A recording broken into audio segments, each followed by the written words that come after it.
In this video, we'll be installing Cinnamon 6.4.10 on GhostBSD. Right, here we are on GhostBSD, and just to prove that we are, I'm having a look at the about, and you can see it's GhostBSD 25.02, release 14.3, patch set 4, based on FreeBSD 14.3, patch set 4, and running Mate 1.28.2. We're in VirtualBox, we're giving it 8 gigabytes. And just under 75 gigabytes of storage. So really, we're going to be installing Cinnamon as an alternative to the default Mate desktop in GhostBSD. And it's really easy, and this is to answer a question that was asked a few weeks back now.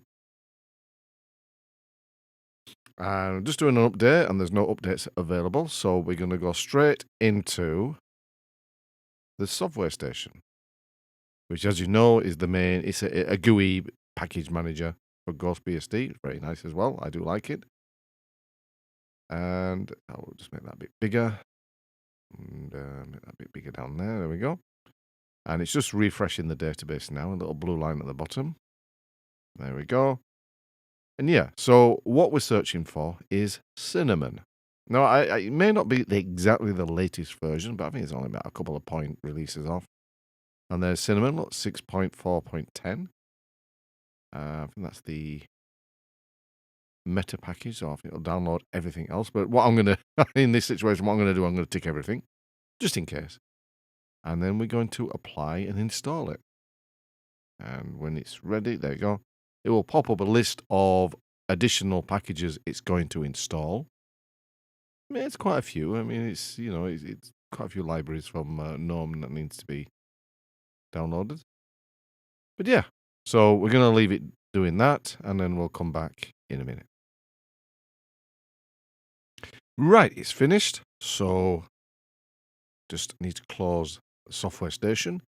And it's really as simple as this. It doesn't get any easier. I mean, the myth that BSD is difficult is dispelled with GhostBSD. It makes life so much easier.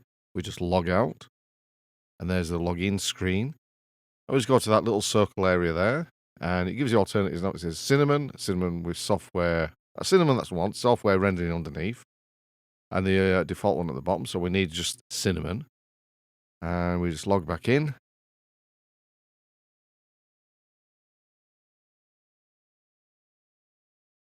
We're in Cinnamon. And it's as easy as that. Not difficult. No hand configuration needed. It will just automatically do it. If you're used to doing this on Linux, you know. You'll be familiar. And of course, it's got all the menu items from GhostBSD already configured if you've got that system set up the way that you wanted it. Yeah, so there you go. It's quite easy. GhostBSD makes life so much simpler. And we're going to have a look for, wallpapers. There's a nice selection. It's not huge, nice, tasteful, very nature-inspired ones. Very nice.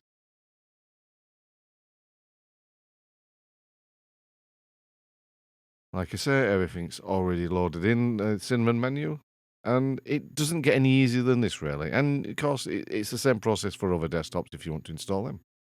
So I hope this video was useful. If you do, leave a like, leave a comment, and I'll see you next time.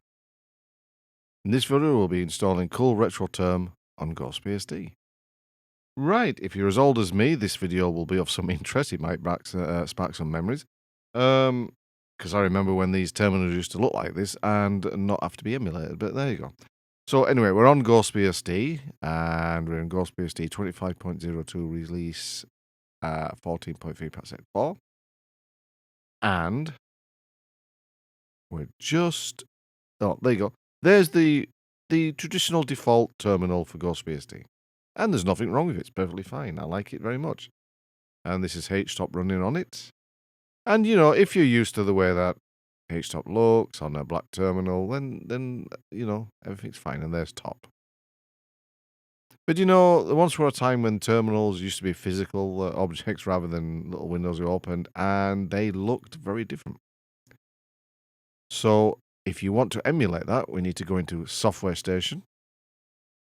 And we're going to have a little search for Retro. Let's see if it comes up. Oh, Retro. Actually, oh, yeah. There is second one down. It's CoolRetroTerm. It will enable you to fire up your terminal emulator to look like an old school terminal. So we'll install that. It doesn't take 2 seconds. It's a very small package. And it pulls 1 or 2 Qt5 things in, but no big deal. Right, all done. So we close the software station. I'm going to keep that one open for reference. And there it is. Look. So under System Tools is CoolRetroTerm. And there we are. It's kind of funky. It's how terminals used to look when they were using like phosphorus and CRTs and stuff like that. Just put HTOP. And there's what HTOP looks like now via this. Has all the information that we need, but of course it's presented in a rather fetching amber light. And of course, it's not just amber that you can have. There are different settings and different profiles that will enable it to be looking like anything you want. So the default amber is at the top. And that's one we're looking at now. Then underneath you got monochrome green.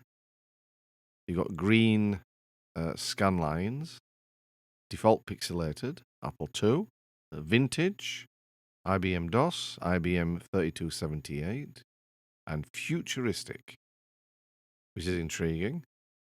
Makes you think of something like the Jetsons.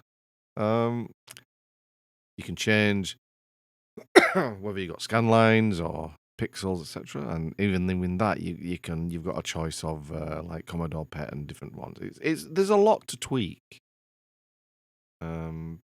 Pretty cool. I don't know. There's not a massive load of difference. And under scan lines, you can change Terminus, you got Proggy, you got Profont, Apple II, Atari 400, 800, Commodore 64. And we'll have a look to see if that does it. Okay. If you look to the text on the right or on the left, it shows you like an example. You can change the coloring, you can change the effects, whether you want bloom, which is probably it's kind of like the shininess around the letters and stuff. Burning, doesn't really do much. Static noise.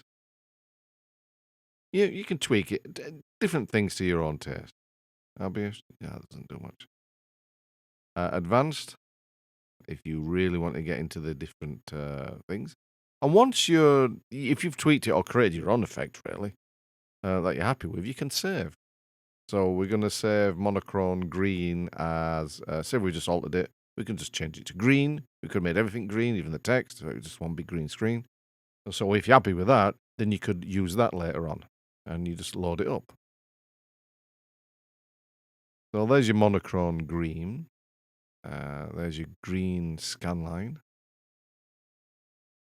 Default pixelated. I kind of like that. That's not like that. Apple II.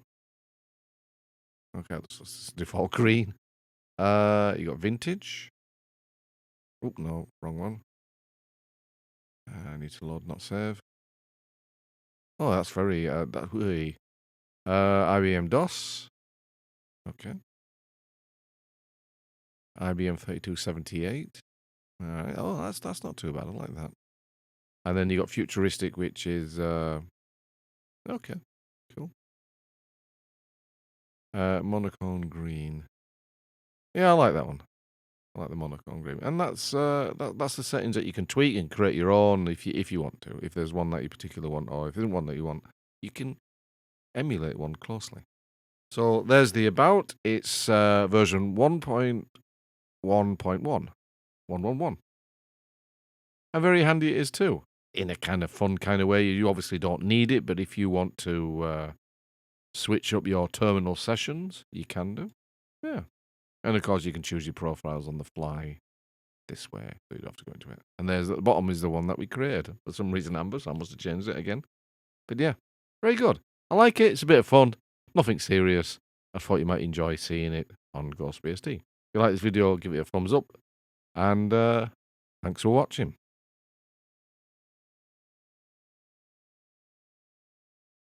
Getting creative with Carl or NCarl.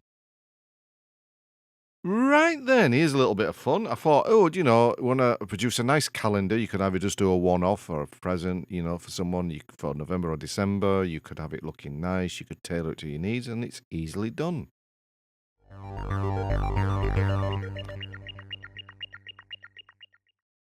And we start creating our little calendar by just going to the terminal and typing in cal. There you go. And it will give you today's date, when this was made. It was 14th of November. An alternative is ncal, which presents it in a slightly different way. As you can see, it still gives you the month at the top, of course. But then on cal, it gives you Sunday, Monday, Tuesday, Wednesday, Friday, Saturday. Although it begins with a Sunday. And ncal, it begins with a Monday, and it goes downwards, ending on Sunday. So it presents it slightly different. Traditional calendars usually go with the way it looks like in cal. But I think we're going to use ncal because I like the way it looks. To me, it's more logical. And there are also one or two other differences when you do the entire year. So with cal, if we do, I don't know, cal 2025, that's for the entire year. And it kind of fills up the page and you have to scroll down a bit. It's just the way it's formatted. That is the traditional calendar view. If we do ncal, and we do 2025, it fits onto one screen.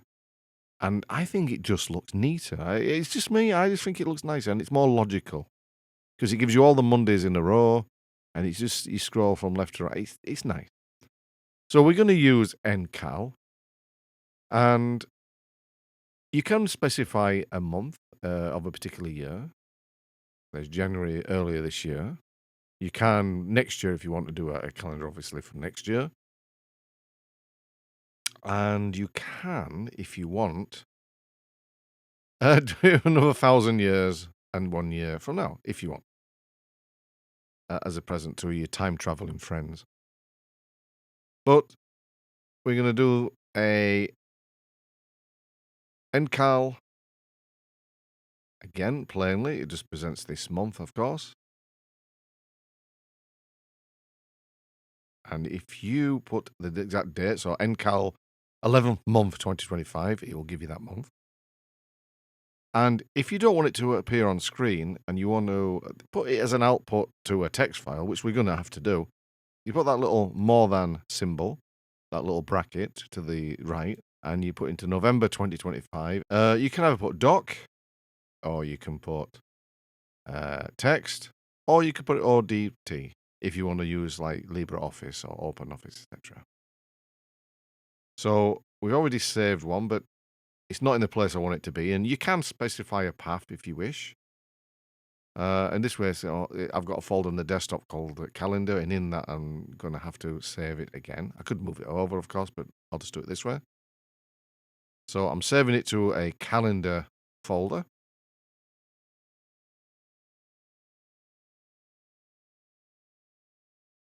And if we go over to the calendar folder, there it is. We've already got a picture in there. You can grab any picture. You can be a personalized one of perhaps your family or friends doing something in November or something that means something to them. So we can open the file that we saved directly into LibreOffice. And there it is in all its basic glory. Of course, it's very small. So we need to do one of the little two things to tweak it. We can change the text, I think, first and foremost, because it's way too small. So we just highlight all the text there. And we can choose, instead of 10 point, we can go, I don't know, go down to like 18, 16. Put it in bold, a little bit bigger, I think. 22. Yeah, that's better. And you can bolden the titles of the month, the day, if you wish. Makes it stand out a little bit. You can change the color and bolden the Saturday and Sunday markers. That looks pretty good. I like that. Make the month title bold and underline, and make it a little bit bigger, I think. I would just do a little bit of tidying. Yeah, it's beginning to look pretty good. And then in that space above, we can put the picture that we downloaded. And like I say, this picture could be anything. It can have special meaning for November, or it can be just a general autumn picture like this one. Move that across. There we go. And yeah, okay, I like that. It's pretty cool. And yeah, so I mean, of course, there's probably going to be a program that does it for you, but this is a fun way of creating your own calendar. At least you can personalize it a bit more. And all originated from using the command line. Very good. So yeah, if you like this video, if you found it useful, please give it a thumbs up. If you give more than one video a thumbs up, then please consider subscribing. And if you do subscribe, then please hit that notification bell so you don't miss out on any future videos. And I will see you next time. Thanks for watching.